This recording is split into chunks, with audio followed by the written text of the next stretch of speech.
Hello, welcome to law excellence. ఇవాల్టి వీడియోలో మనం కాంపిటేటివ్ ఎగ్జామ్స్కి ఉపయోగపడేటటువంటి ఈనాడు, సాక్షి మరియు నమస్తే తెలంగాణ పేపర్స్లోని ఇంపార్టెంట్ కరెంట్ అఫైర్స్ గురించి డిస్కస్ చేసుకుందాం.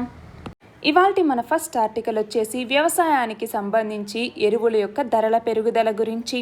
ఇప్పటికే రైతులకి మద్దతు ధరలు అనేవి పంటలకి లభించక నష్టపోతూ ఉంటే డైఅమ్మోనియం ఫాస్ఫేట్ లేదా డిఏపి అన్నటువంటి దానికి భారీ రాయితీని రీసెంట్గా కేంద్రం ప్రకటించింది. కాంప్లెక్స్ ఎరువుల ధరల్ని నియంత్రించకపోవటంతో సాగు ఖర్చులు మరింతగా పెరిగిపోతున్నాయి అన్నట్టుగా ఇక్కడ చెప్పటం జరిగింది. రైతుల ఆదాయాన్ని 2022 నాటికి రెట్టింపు చేయాలి అనేసి లక్ష్యంగా ఏదైతే పెట్టుకున్నారో అది అవ్వకపోగా రైతులు నష్టాల్లోకి వెళ్తూ ఉన్నారు. ఖరీఫ్కి ముందు రైతులకి తీవ్ర ప్రతిబంధనాలు అనేవి వస్తున్నాయి. ప్రభుత్వ ఆధ్వర్యంలో ఉన్నటువంటి ఇప్కో సహా చాలా తయారీ సంస్థలు కాంప్లెక్స్ ఎరువుల ధరల్ని పెంచిన తర్వాతే వాటిని కేంద్రం ఆపింది. పాత నిల్వలకి ధరలు వర్తించవు అంటూనే కొత్త ధరలకు కూడా ఆమోదం తెలిపింది. కానీ 5 రాష్ట్రాల ఎన్నికలు ఏవైతే జరిగాయో అవి పూర్తవ్వగానే ఫాస్ఫేటిక్ ఎరువుల ధరల్ని పెంచేసింది. అయితే దీని మీద దేశవ్యాప్తంగా విమర్శలు అనేటటువంటివి రావటంతో డిఏపి లేదా డైఅమ్మోనియం ఫాస్ఫేట్ అన్నటువంటి దానికి మొత్తం 140% రాయితీని ప్రకటించటం జరిగింది కేంద్రం అన్నటువంటిది. దాని తర్వాత ముడి పదార్థాలు అన్నటువంటివి ఎక్కువ ధర పలుకుతూ ఉండటంతో ఎరువుల ధరల పెంపు అనేటటువంటిది కూడా తప్పనిసరి అవుతుంది. ఆయా సంస్థల యొక్క ఉత్పత్తి కష్టాలు అనేటటువంటి వాస్తవమే అయినా కూడా అన్ని రకాల ఎరువుల మీద కూడా కేంద్రం రాయితీలు ప్రకటించకుండా కేవలం డిఏపికి మాత్రమే పరిమితమైంది. పెరిగినటువంటి కాంప్లెక్స్ ఎరువుల ధరలు, పెట్రోల్ ధరలతో సగటున ఒక్కొక్క రైతుకి కూడా ఎకరాకి 5-6 వేల రూపాయల వరకు అదనపు వ్యయం అవుతుంది. రైతులు తగినటువంటి మోతాదులో ఎరువుల్ని వాడకపోవటంతో కూడా సాగు ఖర్చులు పెరుగుతూ ఉన్నాయి. తెలంగాణలో అయితే 2017లో ఖరీఫ్, రబీ సీజన్లకు కలిపి మొత్తం 28 లక్షల టన్నుల ఎరువులు వాడగా 2019 నాటికి అది 35 లక్షల టన్నులకు చేరింది. దేశీయ సగటు ఎకరాకి 51 కిలోలుగా ఉంది. ప్రపంచ సగటు 78 కిలోలుగా ఉంది. అంటే దానితో పోలిస్తే ఇది చాలా ఎక్కువ. ఎకరాకి 2 బస్తాల చొప్పున డిఏపి వాడే రైతులు అంతే మొత్తంలో కాంప్లెక్స్ ఎరువుల్ని కూడా వాడుతూ ఉన్నారు. వరికి మాత్రమే కాకుండా పత్తి, వేరుశెనగ లాంటి వాటికి కూడా, మిరప ఇలాంటి పంటలకి కూడా సిఫార్సు చేసిన దానికంటే రెట్టింపు ఎరువుల్ని వాడుతూ ఉన్నారు. నిజానికి కాంప్లెక్స్ ఎరువుల కంటే విడివిడిగా ఎరువుల్ని వేయటమే మేలు అన్నట్టుగా కూడా చెప్తూ ఉంటారు. ఒకప్పుడు రైతులు వీటిని విడిగా కొని వాళ్ళే మందు కలిపి చల్లేవాళ్ళనమాట. వాటికి మారుగా ఇప్పుడు కాంప్లెక్స్ ఎరువులు అనేటటువంటివి వాడేస్తూ ఉన్నారు. వరికి సిఫారసు చేసినటువంటి భాస్వరం మోతాదు అందాలి అంటే ఎకరాకి కేవలం 50 కిలోల డిఏపి వాడితే సరిపోతుంది. కానీ రైతులు అధిక మోతాదులో వాడుతూ ఉన్నారు. దాని ఫలితంగా అక్కడ భాస్వరం నిల్వలు అనేవి పేరుకుపోయి నేలలు చౌడుకి గురవుతాయి. ఇలా పేరుకుపోయిన నిల్వల్ని కరిగించాలి అంటే ఫాస్ఫరస్ సాల్యుబుల్ బ్యాక్టీరియాని వాడాల్సి ఉంటుంది. అయితే ఈ ఫాస్ఫరస్ బ్యాక్టీరియా ఏదైతే ఉంటుందో ఇది పనిచేయాలి అంటే నేలలో తగినంత సేంద్రియ కర్బన శాతం అనేటటువంటిది ఉండాలి. ఈ పిఎస్బిని వాడకుండా రైతులు ఎప్పట్లాగా భాస్వరాన్నే చల్లేస్తూ ఉన్నారు. అంటే పంటల వారీగా ఎరువులు ఎంత కావాలో అవి వాడితే సరిపోతుంది. అధికంగా వాడితే ఇటు నేలలు నిస్సారమైపోతాయి, ఇటు రైతుకి డబ్బు కూడా వృధా అవుతుంది. కాబట్టి రసాయన ఎరువులకి ఎక్కువగా ఉపయోగిస్తే మేలు చేసే నేలల్లో సూక్ష్మజీవుల్ని కూడా అవి దెబ్బతీస్తాయి. నేలలో జరిపే రసాయన చర్యల వల్ల మార్పులు కూడా సంతరించుకొని భూస్వభావం అనేది దెబ్బతింటుంది. కాబట్టి పంటల వారీగా శాస్త్రవేత్తలు ఎంత మేర సిఫార్సు చేశారో అంతకు మించి వాడకుండా జాగ్రత్తలు పాటించాలి. రసాయన ఎరువుల వినియోగాన్ని తగ్గించి సేంద్రియ, జీవన ఎరువుల వాడకం పెంచేలాగా ప్రభుత్వం అనేది రైతుల్లో అవగాహనని కల్పించాలి. అలాగే సమగ్ర ఎరువుల యాజమాన్యాన్ని చేపడుతూనే సేంద్రియ ఎరువుల వాడకాన్ని పెంచితే భూమిలో సూక్ష్మజీవులు అనేటటువంటివి వృద్ధి చెంది మొక్కలకి పోషకాలని బాగా అందిస్తాయి. దాంతో రసాయన ఎరువుల వాడకం తగ్గి రైతులకి ఖర్చులు కలిసి వస్తాయి. మరొక వైపు వాళ్ళకి దిగుబడి పెరుగుతుంది. మరొక వైపు పెట్రోలియం ధరలు, కాంప్లెక్స్ ఎరువుల ధరలు పెరిగినటువంటి నేపథ్యంలో కేంద్రం పంటలకి మద్దతు ధరల్ని పెంచటం కూడా అవసరం అన్నట్టుగా ఈ ఆర్టికల్. ఇక్కడ క్వశ్చన్ చూడండి. నీమ్ కోటెడ్ యూరియా పాలసీని ఏ సంవత్సరంలో తీసుకొచ్చారు? దీని ఉపయోగాలేమిటి? Government of India neem coated urea policy అన్నటువంటి దాన్ని 2015వ సంవత్సరంలో తీసుకురావటం జరిగింది. దీని కింద దాదాపు అంటే కనీసం 75%, అట్లీస్ట్ 75% యూరియా ప్రొడక్షన్కి నీమ్ కోట్ అనేటటువంటిది వెయ్యాలి. అంటే వేప పూత అనేటటువంటిది ఖచ్చితంగా వేయాలి. అది 100% వరకు వెళ్ళినా కూడా అభ్యంతరం లేదు. ఇంతకుముందు 35% మ్యాండేటరీగా ఉండేది, ఇప్పుడు దాన్ని 75%కి పెంచారు. అంటే యూరియాని మిగిలిన వాటిలో వాడకుండా చేయటం కోసం, నియంత్రించటం కోసం దీన్ని చేపట్టడం జరిగింది. గవర్నమెంట్ అన్నటువంటిది మ్యానుఫ్యాక్చరర్స్ ఎవరైతే ఉంటారో వాళ్ళకి 5% ప్రీమియంని, అంటే నీమ్ కోటెడ్ యూరియాకి సంబంధించి 5% ప్రీమియంని కూడా దీనికి ఛార్జ్ చేస్తుంది. అయితే దీని యొక్క యూజెస్ ఏంటి? ఎక్సెసివ్ యూజ్, యూరియాకి సంబంధించి ఎక్సెసివ్ యూజ్ అనేటటువంటిది సాయిల్ హెల్త్ని డెటియోరేట్ చేస్తుంది. అలాగే ఓవరాల్ క్రాప్ ఈల్డ్ మీద కూడా ఇంపాక్ట్ అనేది చూపిస్తుంది. కాబట్టి ఇండిజినస్ ఏరియా ప్రొడక్షన్ని మ్యాక్సిమైజ్ చేయడానికి, ఎనర్జీ ఎఫిషియన్సీని ప్రమోట్ చేయడానికి కూడా అన్ని యూరియా యూనిట్స్లో ఈ నీమ్ కోటెడ్ యూరియాని అప్లై చేయాలి అన్నట్టుగా గవర్నమెంట్ చెప్పడం జరిగింది. అలాగే యూరియా యూజ్ని డైవర్ట్ అవ్వకుండా, అంటే ఇండస్ట్రియల్ యూజ్ లాంటి వాటికి వెళ్లకుండా ప్రివెంట్ చేయడానికి కూడా ఈ నీమ్ కోటెడ్ యూరియా అనేటటువంటిది ఉపయోగపడుతుంది. మన నెక్స్ట్ ఆర్టికల్ వచ్చేసి అంతర్జాతీయ జీవ వైవిధ్య దినోత్సవం గురించి. ప్రకృతి సమస్యల పరిష్కారంలో మేము కూడా భాగస్వాములం అనేటటువంటి ఇతివృత్తం, అంటే థీమ్తో ఐక్యరాజ్య సమితి ఇవాల్టి రోజున, అంటే మే 22వ తేదీని అంతర్జాతీయ జీవ వైవిధ్య దినోత్సవంగా నిర్వహిస్తోంది. అలాగే ప్రకృతితో సామరస్యంగా దీవించు అనేసి జీవ వైవిధ్య పరిరక్షణకి దశాబ్ద ప్రణాళికని అమలు చేస్తోంది. అడవుల యొక్క దహనం, జనాభా పెరుగుదల, భారీ ప్రాజెక్టుల నిర్మాణం, ఇష్టారాజ్యంగా పరిశ్రమల్ని ఏర్పాటు చేయటం, ఇష్టానుసారంగా గనుల తవ్వకాలు చేపట్టడం, నగరీకరణ, థర్మల్ విద్యుత్ కేంద్రాలు, విచ్చలవిడిగా ప్లాస్టిక్ని వినియోగించటం, వ్యవసాయంలో రసాయన ఎరువుల వాడకం, ఇలాంటివన్నీ కూడా జీవ వైవిధ్యానికి చేటు చేస్తూ ఉన్నాయి. ప్రపంచవ్యాప్తంగా కూడా రోజుకి సగటున 200 జీవులు అంతరిస్తూ ఉన్నాయి అన్నట్టుగా అంచనా. అతిపెద్ద సముద్ర జీవుల్లో ఒకటైనటువంటి వేల్ షార్క్ లేదా తిమింగలం లాంటివి కూడా అంతరించిపోతున్నటువంటి జీవుల జాబితాలోకి చేరుతూ ఉన్నాయి. పెరుగుతూ ఉన్నటువంటి భూతాపాన్ని నియంత్రించి ప్రస్తుతం జీవ వైవిధ్యాన్ని కాపాడకపోతే 2050వ సంవత్సరం నాటికి ఊహకందనటువంటి పరిణామాలు ఎన్నో చోటు చేసుకుంటాయి అన్నట్టుగా శాస్త్రవేత్తలు హెచ్చరిస్తూ ఉన్నారు. అసలు జీవ వైవిధ్యం అంటే ఏంటి? జీవుల మధ్య ఏవైతే భేదాలు ఉన్నాయో వాటిని జీవ వైవిధ్యం అంటాము. అంటే ప్రకృతి కొంత సమతౌల్యతని ఎప్పుడూ కాపాడుకుంటూ వస్తుంది.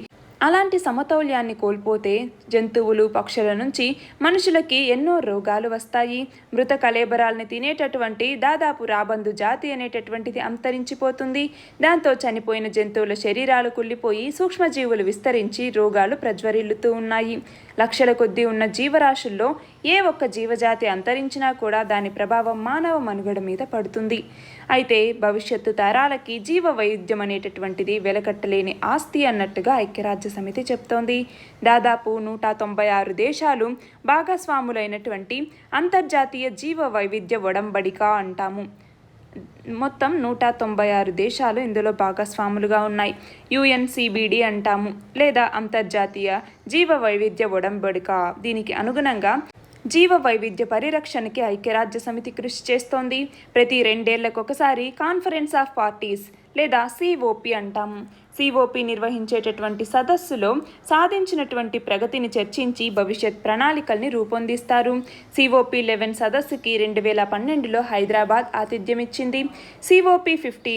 COP15కి వచ్చే అక్టోబర్లో చైనాలో ఉన్నటువంటి కున్మింగ్ అన్నటువంటి నగరంలో ఇది జరగాల్సి ఉంది.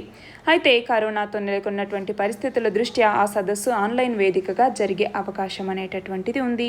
అయితే మన భారతదేశం అన్నటువంటిది సహజ సిద్ధ సాంప్రదాయ వనరులతో జీవ వైవిధ్యంలో ప్రత్యేక స్థానాన్ని పొందింది. అయితే వాటికి సంబంధించినటువంటి చట్టాల అమలులో మాత్రం ఉదాసీనత అనేది కనపడుతోంది. అంతర్జాతీయ జీవ వైవిధ్య ఒడంబడిక అంటే UNCBDలో సభ్యదేశమైనటువంటి భారత్ 2002వ సంవత్సరంలో జాతీయ జీవ వైవిధ్య మండలి అనేటటువంటి దాన్ని ఏర్పాటు చేసి చట్టాన్ని రూపొందించింది. కానీ దానిని సరిగ్గా అమలు చేయటం లేదు.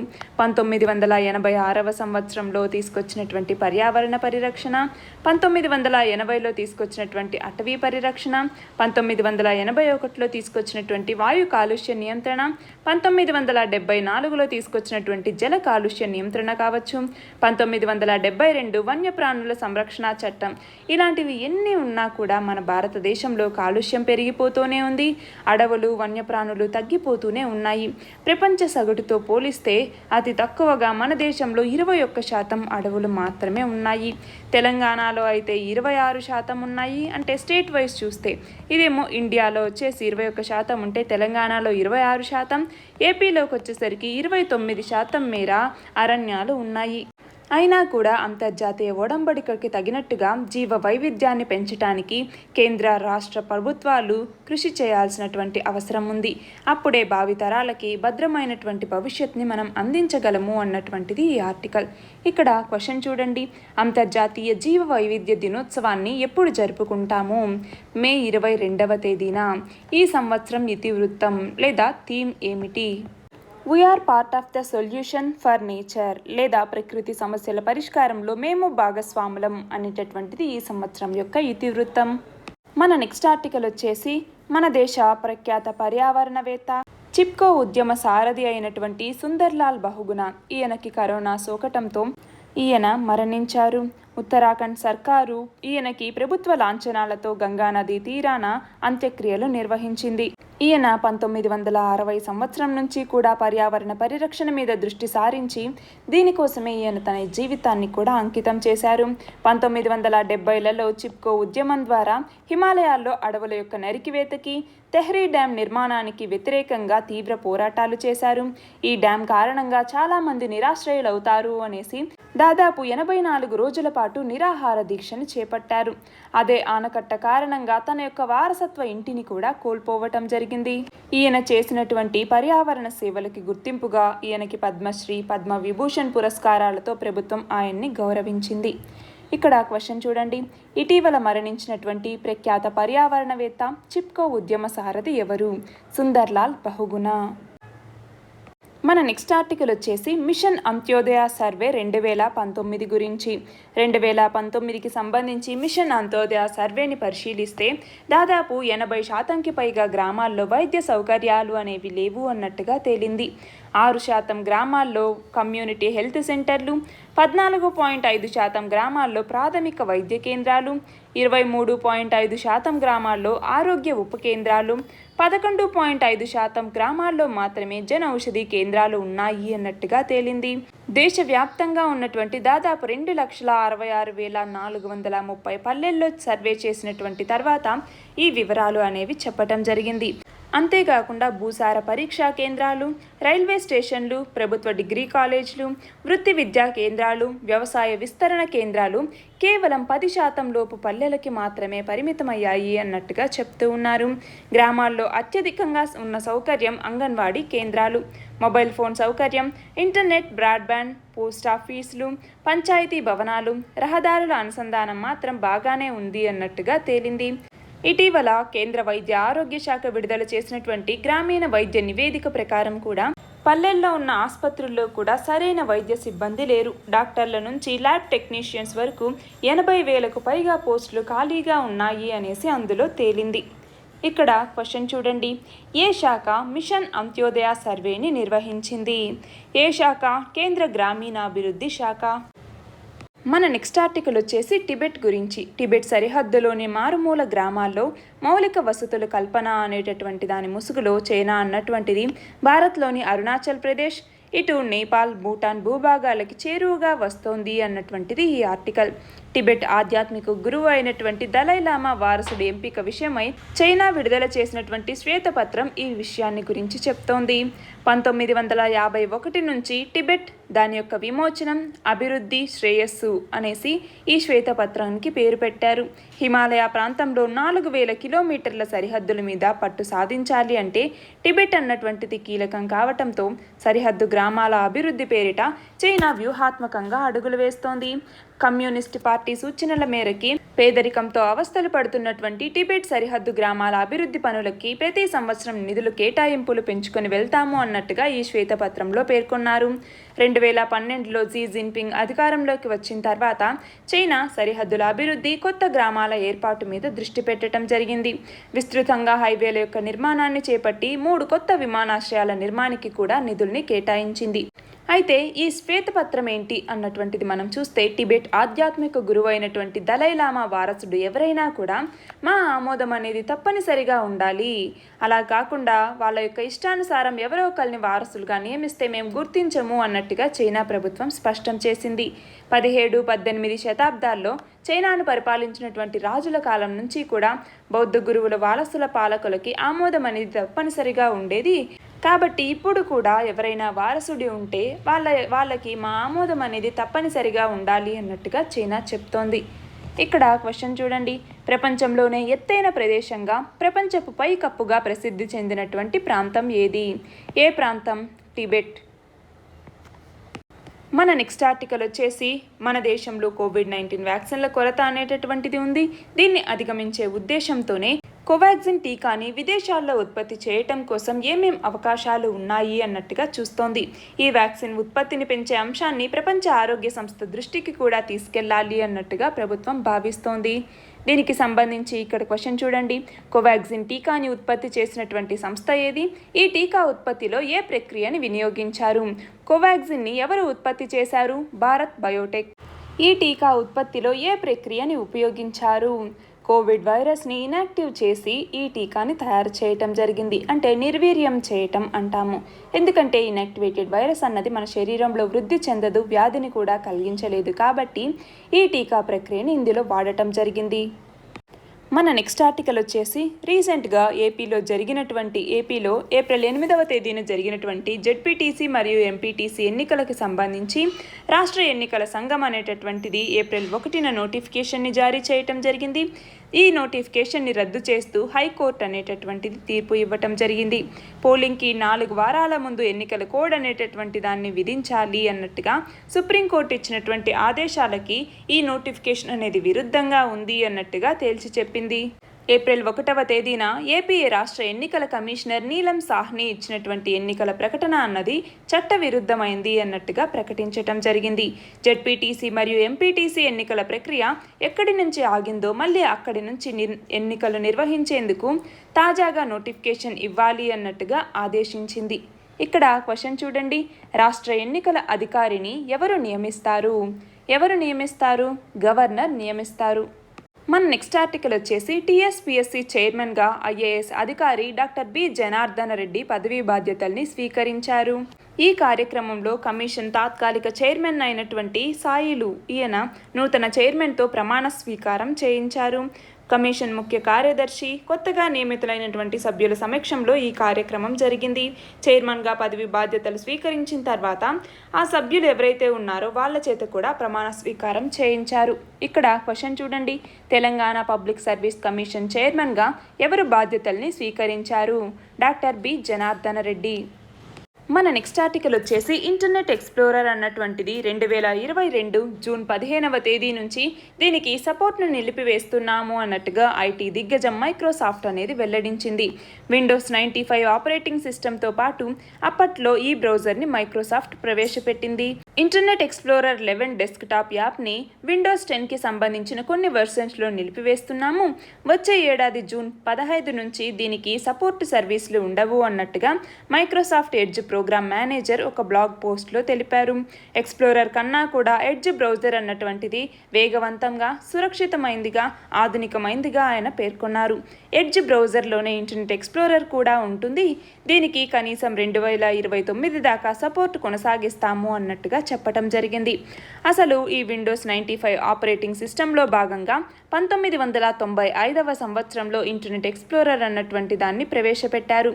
ఇది అప్పట్లో బాగా ప్రాచుర్యంలో ఉన్నటువంటి నెట్స్కేప్ని కూడా అధిగమించి 2002 నాటికి బ్రౌజర్ మార్కెట్లో 95% వాటాని దక్కించుకుంది.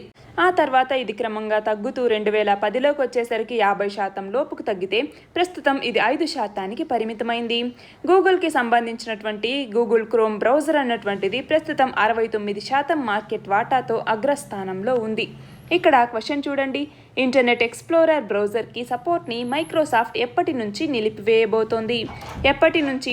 2022 జూన్ 15వ తేదీ నుంచి ఇంటర్నెట్ ఎక్స్ప్లోరర్ బ్రౌజర్కి సపోర్ట్ని నిలిపివేయబోతోంది. మన నెక్స్ట్ ఆర్టికల్ వచ్చేసి పశ్చిమ తీరాన్ని ఇప్పుడు టౌతే తీవ్ర తుఫాను అనేటటువంటిది వణికిస్తూ ఉన్నటువంటి కొన్ని రోజులకే బంగాళాఖాతంలో ఇంకో తుఫాను ఏర్పడబోతోంది.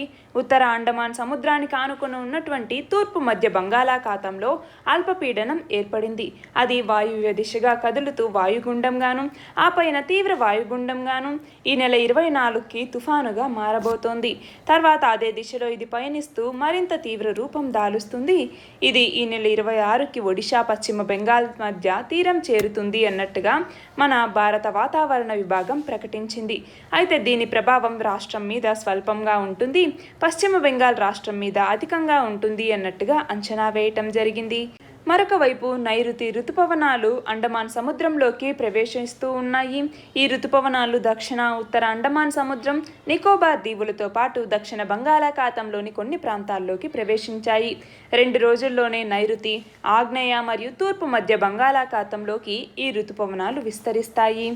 ఇక్కడ క్వశ్చన్ చూడండి, తూర్పు మధ్య బంగాళాఖాతంలో ఏర్పడుతున్నటువంటి యాస్ తుఫాన్కి పేరుని ఏ దేశం సూచించింది? ఒమన్. ప్రస్తుతం వీటికి పేర్లు పెట్టేటటువంటి దాంట్లో ఎన్ని దేశాలు ఉన్నాయి? 13 దేశాలు ఉన్నాయి. వాటికి పేర్లు బంగ్లాదేశ్తో మొదలవుతాయి. ఇప్పుడు ఒమన్ అన్నటువంటిది ఈ తుఫాన్కి యాస్ అన్నటువంటి పేరుని సూచించింది. మన నెక్స్ట్ ఆర్టికల్ వచ్చేసి భారత నౌకా దళానికి చెందినటువంటి మొదటి డిస్ట్రాయర్ యుద్ధ నౌక అయిన ఐఎన్ఎస్ రాజ్పూత్ దీనికి ఘనంగా వీడ్కోలు పలకటం జరిగింది. తూర్పు నౌకా దళాధిపతి వైస్ అడ్మిరల్ అజేంద్ర బహదూర్ సింగ్ ఈయన విశాఖ నేవల్ డాక్యార్డ్లో ఐఎన్ఎస్ రాజ్పూత్ యుద్ధ నౌక యొక్క డీకమిషన్ కార్యక్రమాన్ని నిర్వహించారు.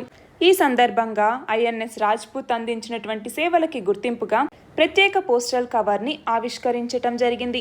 1980వ సంవత్సరం నుంచి 88 వరకు పశ్చిమ నౌకాదళంలో ఐఎన్ఎస్ రాజ్పూత్ సేవలందించింది. తర్వాత 1989లో తూర్పు నౌకాదళంకి ఇది చేరింది. క్షిపణి ప్రయోగాలకి ఇది ప్రధాన కేంద్రంగా నిలిచింది. 41 సంవత్సరాల పాటు సుదీర్ఘంగా నిరాటంకంగా ఇది సేవలు అందించింది. బ్రహ్మోస్ క్షిపణికి కూడా ఇది ట్రయల్ ప్లాట్ఫామ్గా పనిచేసింది. పృథ్వీ 3 కొత్త క్షిపణి వేరియంట్ అన్నటువంటిది 2007వ సంవత్సరం మార్చి 7వ తేదీన ఐఎన్ఎస్ రాజ్పూత్ నుంచే పరీక్షించబడింది. అలాగే 2005వ సంవత్సరంలో ధనుష్ బాలిస్టిక్ క్షిపణిని కూడా విజయవంతంగా ఐఎన్ఎస్ అరిహంతే ట్రాక్ చేసినటువంటి రికార్డు దీనికి ఉంది. ఇక్కడ క్వశ్చన్ చూడండి, ఇటీవల భారత్ మొదటి యుద్ధ నౌక అయినటువంటి ఐఎన్ఎస్ రాజ్పూత్కి తూర్పు నౌకాదళం వీడ్కోలు పలికినటువంటి నేపథ్యంలో ఐఎన్ఎస్ రాజ్పూత్ మన నేవీలో ఎప్పటి నుంచి సేవల్ని అందిస్తోంది? 1980వ సంవత్సరం నుంచి. మన నెక్స్ట్ ఆర్టికల్ వచ్చేసి ఫుడ్ ప్రాసెసింగ్ యూనిట్స్ గురించి. పంటను పండించిన చోటే పంటను ప్రాసెసింగ్ చేసి మార్కెట్కి తీసుకొచ్చేందుకు ప్రతి పార్లమెంట్ నియోజకవర్గానికి కూడా ఒక ఫుడ్ ప్రాసెసింగ్ యూనిట్ని ఏర్పాటు చేసేందుకు చర్యలు చేపట్టాలి అన్నట్టుగా ఏపీ వ్యవసాయ మంత్రి అధికారుల్ని ఆదేశించారు. దీనికోసం ప్రస్తుత బడ్జెట్లో ఏదైతే మొత్తం 186 కోట్ల రూపాయలని కేటాయించారో దీని కింద వీటిని ఏర్పాటు చేయాలి అన్నట్టుగా ఆదేశించటం జరిగింది. ఇక్కడ క్వశ్చన్ చూడండి, ఫుడ్ ప్రాసెసింగ్ ఇండస్ట్రీకి ఉత్పత్తి ఆధారిత పథకం కింద ఎన్ని కోట్ల రూపాయల్ని కేటాయించారు? పిఎల్ఐ పథకం అంటాము, ప్రొడక్షన్ లింక్డ్ ఇన్సెంటివ్స్ స్కీమ్ లేదా ఉత్పత్తి ఆధారిత పథకం అంటాము.